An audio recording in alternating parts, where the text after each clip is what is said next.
Exercise 4.1ல third sum பார்க்க போறோம். Sketch the graph of y is equal to sin 1/3x for 0 less than or equal to x less than 6π.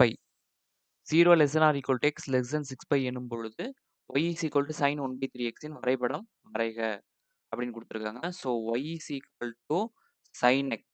Range என்ன கொடுத்துருக்காங்க அப்படின்னா, அதாவது y is equal to sin 1/3x. Range வந்து 0வோட பெருசு 6πயை விட சின்னதுன்னு கொடுத்துருக்காங்க. சரியா?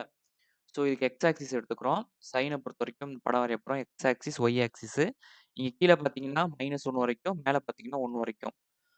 அதே மாதிரி 6π ரேஞ்ச் சொல்றதுனால π, 2π,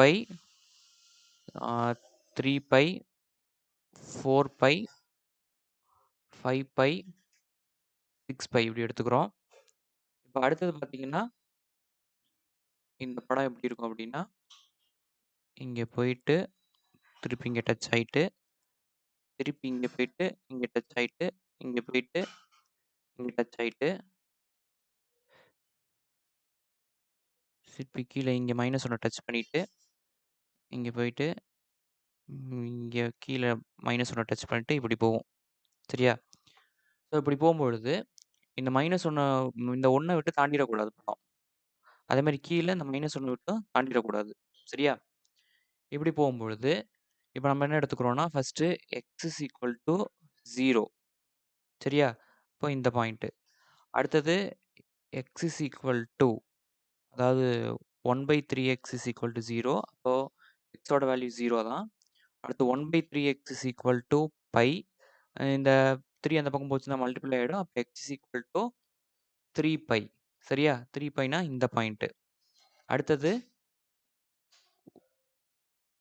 1/3x இஸ் ஈக்குவல் டு 2π. சரியா? இந்த 3 அந்த பக்கம் போச்சுன்னா மல்டிப்ளை ஆகிடும். அப்போ X is equal to 6π.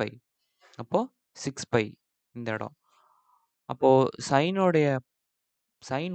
1/3x உடைய படம் எப்படி இருக்கும் அப்படின்னா, ரெட் கலர்ல வரையறேன் பாருங்க, அந்த மாதிரி இருக்கும்.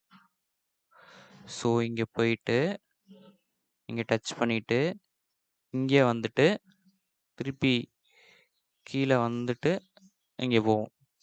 இதுதான் சைனுடைய படம். சரியா? லைட்டாக ஷேக் ஆயிடுச்சு, நீங்கள் கரெக்டாக போட்டுக்கோங்க.